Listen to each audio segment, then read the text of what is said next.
At Democracy International, we want to keep an eye on how the measures introduced to halt the spread of the coronavirus affect our democracies around the world, for better or for worse. And we also especially want to have a look at the opportunities that the crisis offers to improve how we practice democracy. And today we are speaking with Dr. Raban Foorman of the Academy for Learning Democracy on the topic of crisis councils. Dr. Foorman, thank you very much for agreeing to do this interview. First of all, maybe could you briefly introduce the Academy for Learning Democracy? Yes, first, thank you for this kind of interview.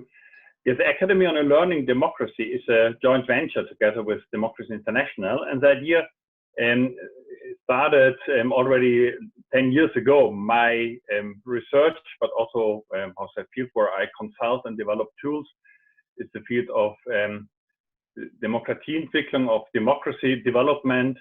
So how can we, in a certain sense, have a continuous modernization process in the way of how we organize in a participatory way our society?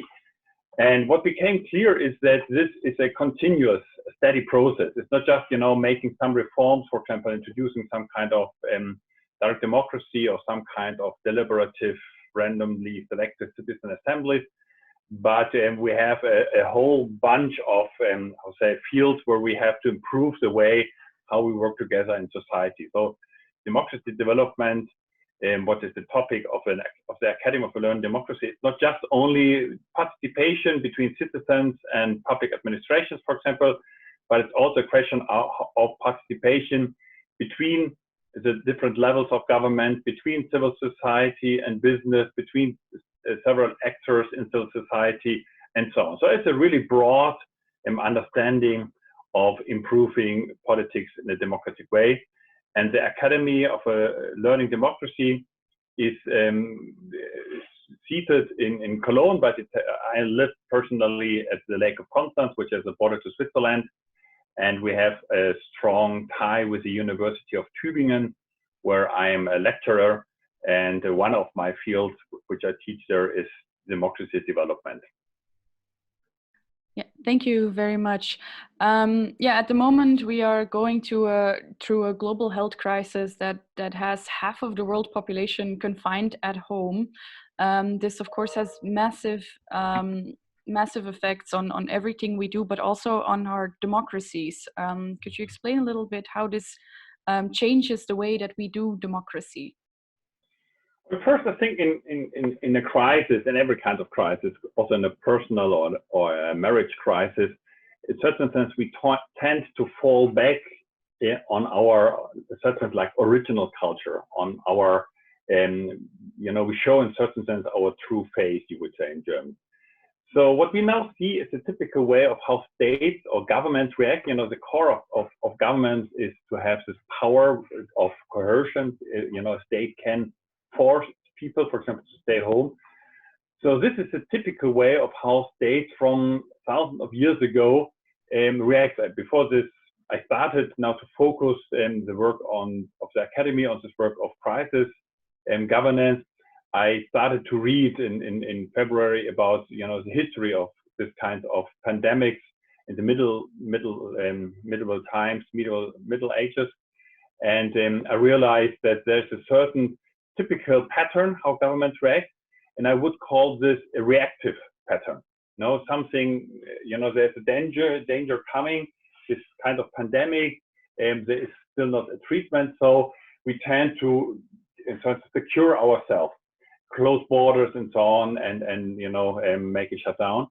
But the point is that the idea for democracy is just, in a certain sense, going into the offensive. So how can we get out of this reactive trap where we are struck now mostly into a more proactive, and even not only a proactive, but a creative, a co-creative mode of working together.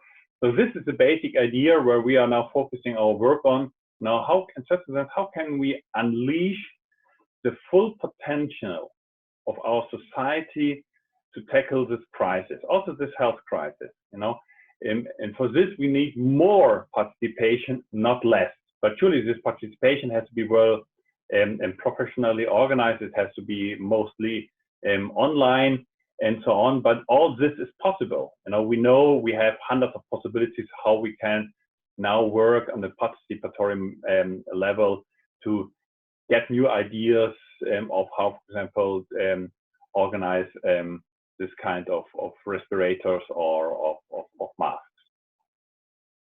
And so the particular example that you are now calling for, and the mechanism that you think would really work in this kind of crisis, is the introduction of crisis councils. Could you explain a little bit what that entails? Yes, the idea is in reality not new. There are all this kind of so-called randomly selected assemblies or councils, where in just a sense you take a certain number of citizens, ordinary citizens, which are selected just by lottery, and they are getting informed, and then they deliberate, they discuss about this, and at the end they give the recommendation. So this is a consultation method which has been developed more than 40 years ago by Professor Hans-Peter Diele in Germany, and on a scientific basis, and has shown worldwide that this is the best method where you can give very precise and very balanced recommendations on very complex topics. So this is now, I think, very important to have this kind of crisis councils. Why? Because the executive powers, in a certain sense, have taken the control. They are commanding top down. It's not very transparent on which basis, on information, or what kind of trade-off they are now deciding this very harsh decisions where with shutdowns and so on. And parliaments, which normally should be like the control checks, checks and balances, it's not functioning in this way.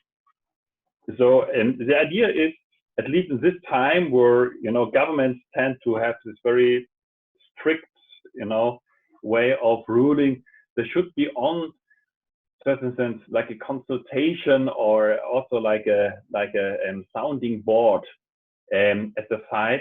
And the idea of this crisis council is that 16 to 25, 16 for local communities which are not so big, and 25 for on the national level, citizens which are certain randomly selected.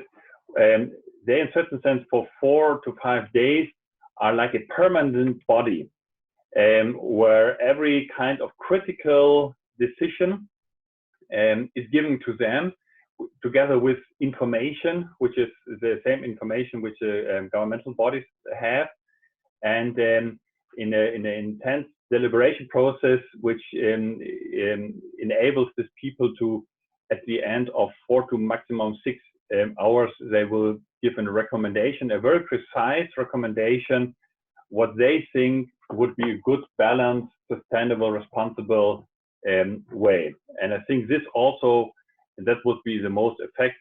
It would increase, I think, really the quality of decisions, but and most important, it would increase the public and democratic acceptance of the decisions, and so it would strengthen the resilience of our society.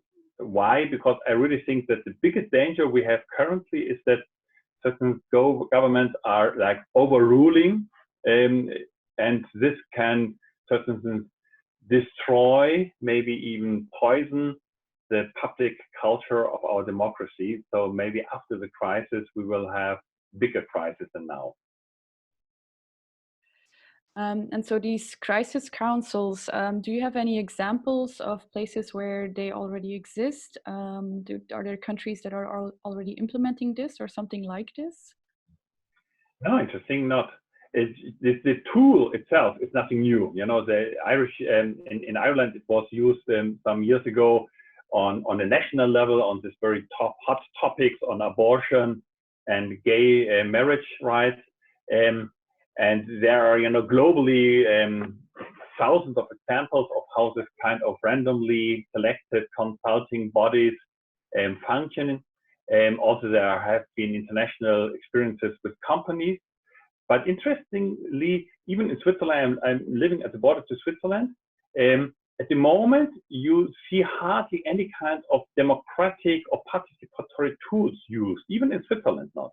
The government is also discussed by this, because even the most important thing in the democracy is that at least you give the information to the people on which government is making the decision. Even this is not part of it. So no, this would really be and in reality it's a very easy tool. It's not complicated to organize. It's a question of some days, and professionally this could be set up. They can work, also online. The citizens don't have to meet, and so on. So this would function very easily. We have already a paper where we have drawn a draft how this could function. I've spoken with several municipalities with the so-called Beteiligungsbeauftragte, which are the people in the administration who are in charge, in certain sense, in peace times for public participation. But they all say currently now, in certain sense, our city mayor is absolutely in this tunnel. Where they're all in this reactive tunnel, and they are not still not willing or not capable to open the view. That's the basic idea in crisis governance. If you really want to tackle or master a crisis, you have to get out of this tunnel, and you have to broaden your view, and you have to get into this co-creative pattern. And this, interestingly, is yet not done. That's why we are thinking on making a petition, an e-petition, and yes, we will discuss with other associations, democratic development associations here in Europe, and how we can push this idea forward, because it's very important. Mehr Demokratie, for example, they are having a similar idea. They call it Beiräte, Bürgerbeiräte, which is in certain sense the same if you call it Bürgerräte or Bürgerbeiräte. It's almost the same, and it's the same idea, and we are coming together and now pushing and campaigning for this idea. Great. Okay. Thank you very much for this interview. You're welcome. Thank you very much.